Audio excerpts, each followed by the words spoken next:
হরিনাম সংকীর্তন সেটাই হচ্ছে। যারা যারা সকল ভক্ত আগমন করেছেন, চরণ ধুলা দিয়েছেন, আশীর্বাদ করুন আমার বাপুন ভাইকে, তার শরীরটি যেন সুস্থ থাকে। আমাকে একবার বলছিল যে ঠাকুর মশাই এত সুন্দরভাবে নিয়ে এলাম আর বৃষ্টি হয়ে গেল, বলে এই পূর্ণ হচ্ছে। এখানেই বোঝা যাচ্ছে যে ভগবানও দিল। প্রেমানন্দে নিতাই গৌর হরি হরি বল। সব কিছুকে নিয়ে পূর্ণ হয় একটি যজ্ঞ। শেষ বেলায় এই হরিনাম সংকীর্তন কেন? শুনে রাখুন আপনারা, প্রভাস যজ্ঞতে, মানে যে যজ্ঞটা ভগবান নিজে করেছিলেন, যার নাম প্রভাস। ভগবান কৃষ্ণ এক একজন এক এক যজ্ঞ করেছিলেন। যেমন যুধিষ্ঠির করেছিলেন রাজস্ব যজ্ঞ, দক্ষ রাজা যেমন করেছিলেন দক্ষ যজ্ঞ, নরমের যজ্ঞ, অশ্বমের যজ্ঞ, গোমের যজ্ঞ। তেমনি ভগবান যে যজ্ঞটি করেছিলেন আমার প্রভু স্বয়ং শ্রীকৃষ্ণ, সেই যজ্ঞের নাম হলো প্রভাস। আর ওই প্রভাস যজ্ঞে সমস্ত কিছুকে পূর্ণ করে ভগবান যখন শেষ বেলায় দাঁড়ালেন এসে নারদের কাছে, নারদ জিজ্ঞাসা করছে, প্রভু এত আনন্দ কিসের? কিসের এত আনন্দ? বলছে, নারদ, আমার এই এত বড় যজ্ঞ পূর্ণ হলো, প্রভাস যজ্ঞ। নারদ বলছে, প্রভু যজ্ঞ তো পূর্ণ হয়নি। সে কি, আমার এত বড় যজ্ঞ পূর্ণ হয়নি? ব্রাহ্মণ বৈষ্ণব সেবা হলো, দান দক্ষিণা হলো, এত বড় বড় মন্ত্র উচ্চারণ হলো, আমার যজ্ঞ পূর্ণ হয়নি? হ্যাঁ, এত এত ব্রাহ্মণ বৈষ্ণব ভোজন, হ্যাঁ, দান দক্ষিণা, তারপরে এত বড় বড় মন্ত্র। বলছে, না প্রভু, আপনার যজ্ঞ পূর্ণ হয়নি। বলছে, সবই তো হলো প্রভু, কিন্তু নাম কই হলো? সব যজ্ঞের মূলে আপনি বলেছেন নাম সংকীর্তন, সেই নাম সংকীর্তন হলো কই? সেই দিন আপনার যজ্ঞ পূর্ণ হবে। আজ আমি আপনাকে প্রভাস যজ্ঞে দাঁড়িয়ে আমি দেবর্ষি, আমি বললাম সেই দিন আপনার যজ্ঞ পূর্ণ হবে, যেদিন এই যে অপরাধটি করার ফলে ভগবানের অপরাধ হয়ে গেল, নিজের নাম সংকীর্তন নিজেই ভুলে গেল, অহংকার হয়ে গেল ভগবানের। দেবর্ষি নারদ এটা ভগবান লীলা করে বুঝিয়ে দিলেন। দেবর্ষি নারদ বললেন, প্রভু সেই দিন আপনার যজ্ঞ পূর্ণ হবে যেদিন আপনি নিজে দাঁড়িয়ে থেকে এই মহা নাম যজ্ঞ শুরু করে ধুলোয় গোড়াগড়ি দিয়ে কাঁদবেন।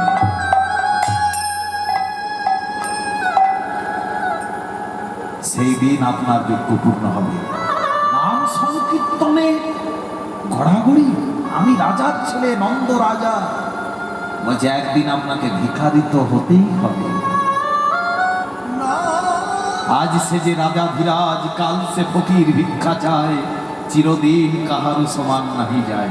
ভগবানেরও গেল না। দেখুন, দাপর যুগে ছিলেন রাজা ধীরাজ, দ্বারকাধিপতি রাজা, একদিকে বৃন্দাবন চন্দ্র বৃন্দাবনের রাজা, কংসকে বধ করে মথুরার রাজা, আর কলিকালে শ্রীকৃষ্ণ চৈতন্য মহাপ্রভু কাঙাল হরি হয়ে ওই নাম সংকীর্তনের মাঝে দাঁড়িয়ে আজি কৃষ্ণ কৃষ্ণ বলি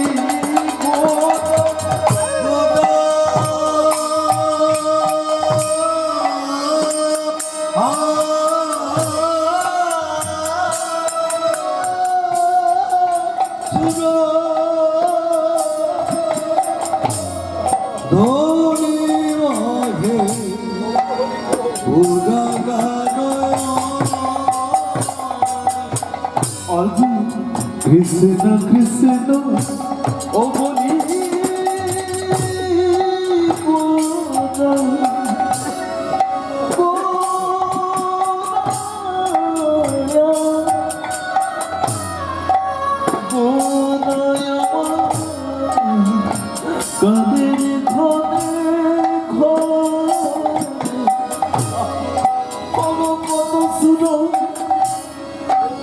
কাঁদছে। কৃষ্ণ কৃষ্ণ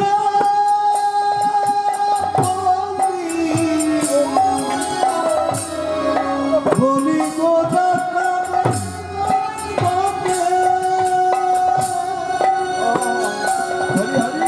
ওই না কত শুনো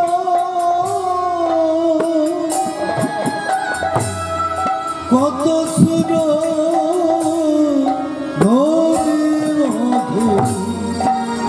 গোদা গোদা গানো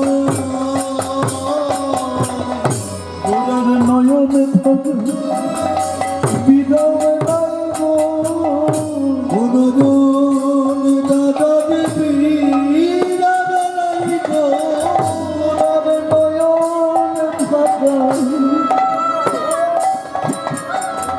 ও গো বিদায় লাগো গোদার নয়নে দাদাবে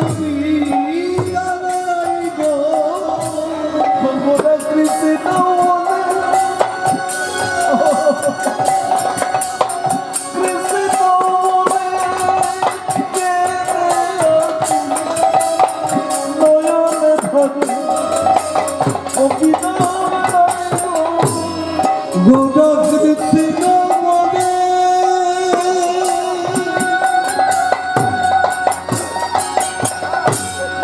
গোড়ার কৃষ্ণ মনে কেঁদে কেঁদে আসু নজর ধারা অবিরাম নাই গো কেন কাঁদছে গো গৌর হরি আমার? যিনি জ্ঞানীর ব্রহ্ম, যোগীদের পরমাত্মা, ভক্তির ভগবান, আজ কাঁদছে কেন গো? ভগবানও কাঁদছে তাহলে? আরে আপনি আতরি ভক্তি অপরে শেখায়, ঠাকুরের জন্য একটু কাঁদো গো। ভগবান যদি কাঁদে তোমরাও কাঁদো গো। ওই মায়া, পুত্র, পরিবারের জন্য, অর্থের জন্য তো সবাই কাঁদে গো। ভগবানের জন্য কজন কাঁদে? ঠাকুর বলেছেন পত্র পুষ্পম ফলম তয়ং জমে ভক্তা প্রযোজ্যতি, ভাগবতে। আমার ফল ফুলের দরকার নেই, আমার নৈবেদ্যের দরকার নেই, আমাকে একটু চোখের জল দিয়ে দাও, তাতেই শান্তি হয়ে যায়। দুর্যোধন সব জানতো যে সব পথেই আমার গোবিন্দ। প্রেমানন্দে নিতাই গৌর হরি হরি বল। কোন পথে যাবে? তিনি রাজার পথে, তিনি আবার ভিখারির পথে। এই দেখুন আজ ভিখারির হয়ে পথে পথে গোর কৃষ্ণ বলে কেঁদে রাখু কৃষ্ণ বলে কেঁদে আপু কৃষ্ণ বলে কেঁদে রাখু গোরা কৃষ্ণ বলে কেঁদে আপু গোদার নয়ন ধর দিলাম নাই গো কৃষ্ণ বলে কেঁদে আপু গোদার নজর ধরে বিনা নাই গো কৃষ্ণ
কৃষ্ণ তুমি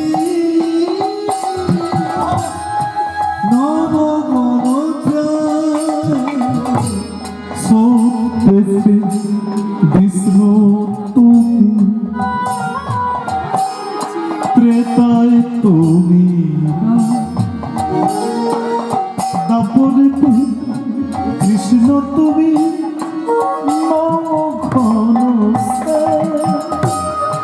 সত্যে বিষ্ণু তুমি ত্রেতায় তুমি দাপরেতে কৃষ্ণ তুমি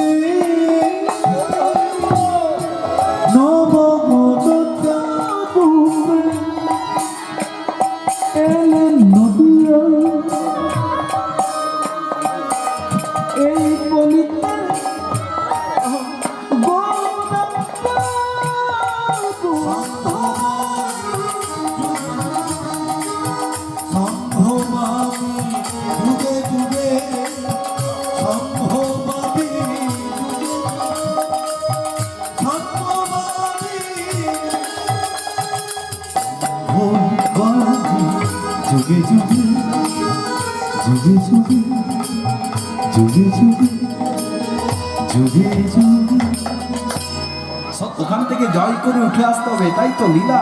দেখুন কংসের কারাগারের মধ্যে ভগবান কৃষ্ণ জন্ম নিলেন, দাদাকে পাঠালেন কোথায়? আসতে রোহিণীর গর্ভে। ঠিক তেমনি আজকে যে লীলাটি আমি আপনাদের সামনে শোনাচ্ছি, নিত্যানন্দ মিলন অনেকের কাছেই শুনতে পাবেন না। আমাদের আজকে 4 পুরুষ গান চলছে বাবা। হর গাঙ্গুলি, বিমল গাঙ্গুলি, আমার বাবারাও গান করেছেন, এখন আমি গাইছি গোপী জীবন গাঙ্গুলি। আস্তে আস্তে নিত্যানন্দ মিলন।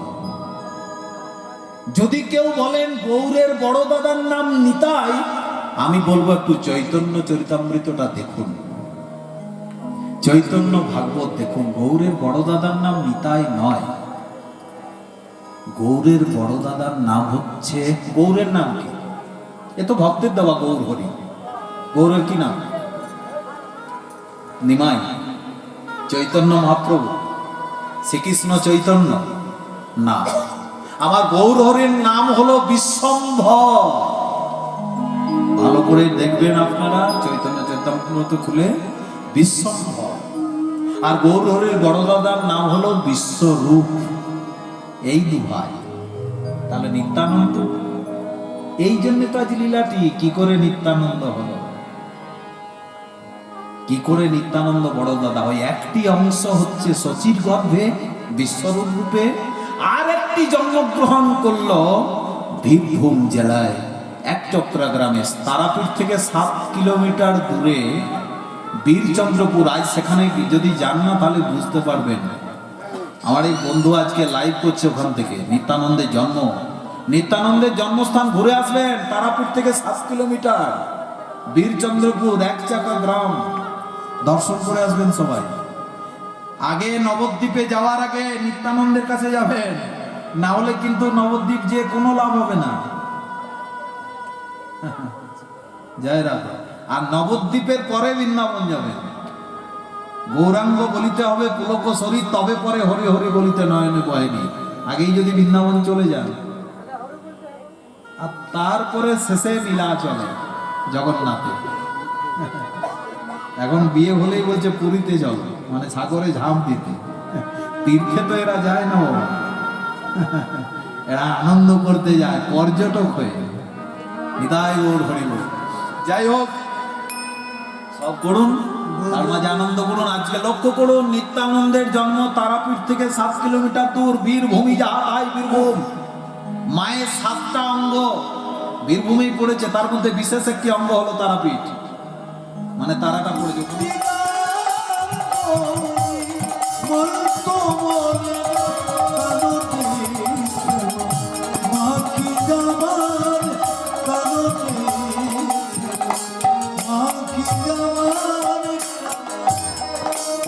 এই স্টেশনটির নাম হয়েছে বীরচন্দ্রপুর। এই বীরচন্দ্রপুরে নেমে যেতে হয়।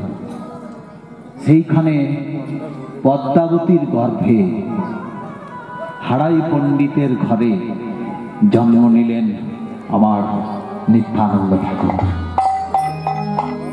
সেজেদার দেশনা এক চক্রাগ্রা হারায় পণ্ডিতের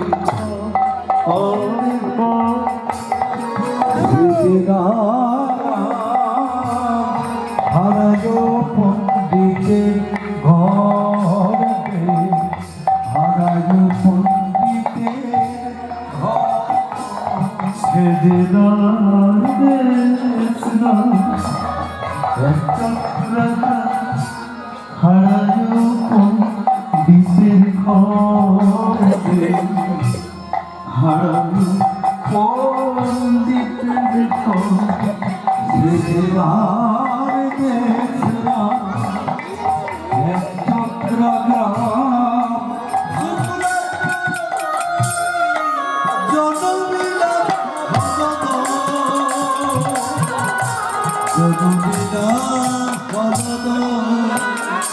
আজি অদ্বৈত আচার্য হয়ে খরচিত করি কিছু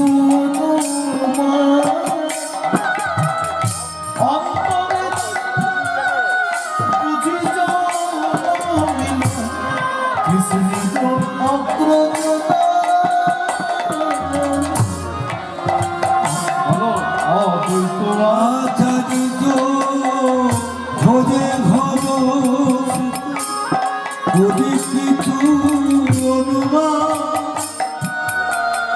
ওরে অন্তরে জানিলা বুঝি জনমিলা কৃষ্ণ চক্র যোগা। দেখো দেখো এই আমার নিতাই চাঁদে জনমোহন, ওই না নিতাই চাঁদে জনমোহন, নিতাই চাঁদে জনমোহন, ওরে নিতাই চাঁদে জনমোহন, ওরে নয়ানন্দে শিব গো, আমার নিতাই চাঁদে জনমোহন।